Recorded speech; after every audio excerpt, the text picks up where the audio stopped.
The Samsung t401g is a Net 10 phone that came out in mid-October. I've had mine for a couple of weeks now and I've been using it quite a bit, so I'm going to give you a quick report on my experience with this phone. The t401g got a lot of interest from prepaid users when it came out because it was the first Net 10 phone to offer a QWERTY keyboard. It also was the first Net 10 phone to offer a camcorder, and in addition to that it has a 1.3 megapixel camera, an MP3 player, and an expansion memory slot. So there are a lot of features that people are interested in seeing. I'm going to get behind the camera now and give you a look at some of those features for yourself. Here is the sliding keyboard, which is something that I really like. As you can see, the screen will rotate when you move the keyboard open or closed, so that whichever way you have the keyboard, the screen is oriented correctly for you to use it. The QWERTY keyboard has 3 rows of keys, and there's just a little bit of space between each key, so it prevents you from accidentally hitting keys that you don't mean to press. I wasn't really sure if I was going to like the QWERTY keyboard at first. It seemed a little bit cramped when I first got it, but I got used to the spacing really quickly, and now I actually love it. I'm pretty good at texting with the numeric keypad using T9, but I'm definitely faster when I use the QWERTY. One disadvantage, though, is that the QWERTY pretty much requires you to use 2 hands to text. So if you like texting one-handed, or if you need to text one-handed at a time, you're going to have to use the numeric keypad. But the advantage is that in addition to the QWERTY keypad, this phone also has T9 predictive text. So if you need to text one-handed, you can just use the regular T9 using the numeric keypad, and it's going to predict the text just like old standard phones would. Now let's take a look at the rest of the phone. On the left side here you can see the rocker switch that controls the volume. If you're on the home screen, it's going to control the ringer volume, and if you're in the middle of a call, obviously it will increase or decrease the volume of the call itself. A little bit lower on the left side is the micro SD card slot. In there you can put a micro SD card of up to 16 gigabytes, possibly as much as 32. I've only heard people using up to 16, but I've also heard speculation that 32 might be possible if 16 is possible. But whatever the size, you can use that card to store MP3s, pictures, and videos, as well as just about any other file that you might want to put on the phone. If you want to use the phone as a flash drive to carry your documents with you, you can do that too. Of course, you'll have to find a way to connect it to your computer, but that's not a problem since there are so many different ways to connect with this phone. Now moving over to the other side, on the top of the right side here, is the connector for 3 different things. It's used for the phone charger, a headset, and a USB data cable. This is something that I really don't like about this phone. Since the connector here is something that is found only on Samsung phones, you'll have to either buy an adapter or buy a special headset if you want to listen to music through a wired headset here, because there's no standard headphone jack on this phone. I was able to find an adapter for $6 on Amazon, and that adapter allows me to use my regular headphones with this model. But it really bothers me when manufacturers do something like this, because basically it forces you to buy a new piece of equipment and makes waste of the old equipment that you had.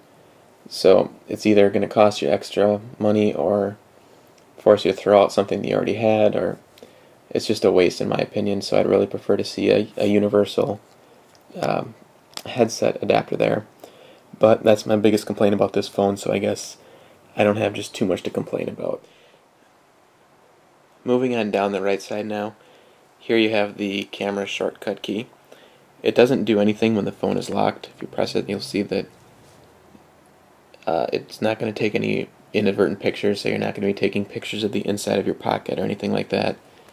But when the phone is unlocked, it's going to load your camera application.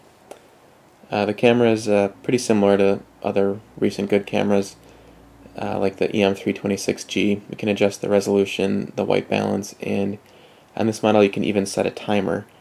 But I'm going to give you a look at the camcorder option here.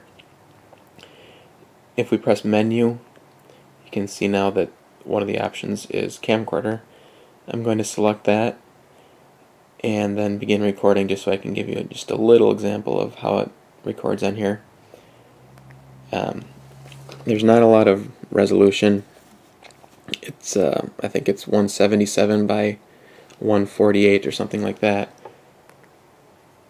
So I just recorded a little video there with a little movement, and I will try to show you how that looks on the phone itself. If I begin playback,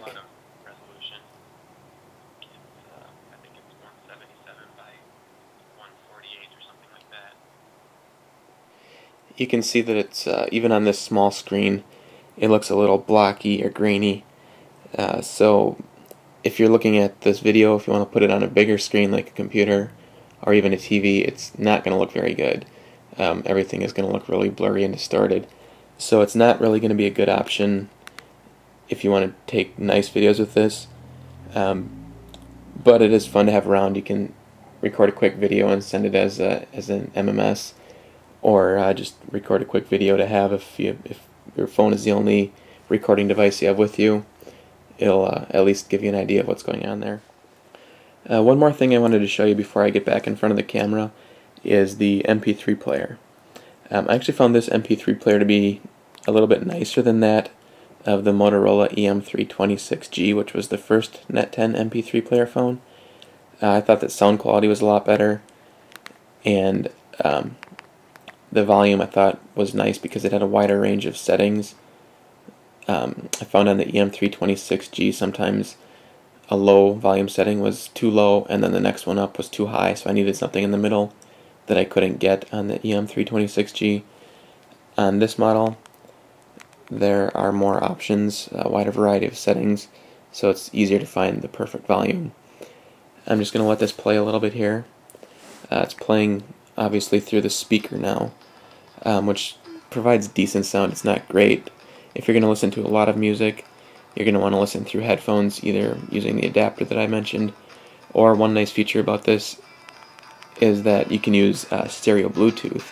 So if you happen to have a stereo Bluetooth headset, or if you want to go out and buy one, I think you can find them for at the cheapest 25 or 30 bucks. But to go wireless and be able to listen to music and take your calls on the same headset is something that a lot of people would be interested in. So it's nice that this phone provides that option. The t401g is currently being sold for $80, but it has been hard to find because it's not available in many stores yet.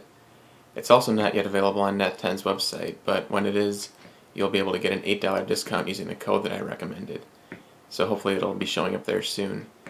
To find out where it's available now and for news about sales and other discounts, please check out t401g.com. I'll keep that page updated as prices change and other deals become available. Also on that page you'll find links to my complete review of this phone as well as pictures and any other info that I can find about it. So if you're interested in this phone, head over to t401g.com and check it out. Thanks.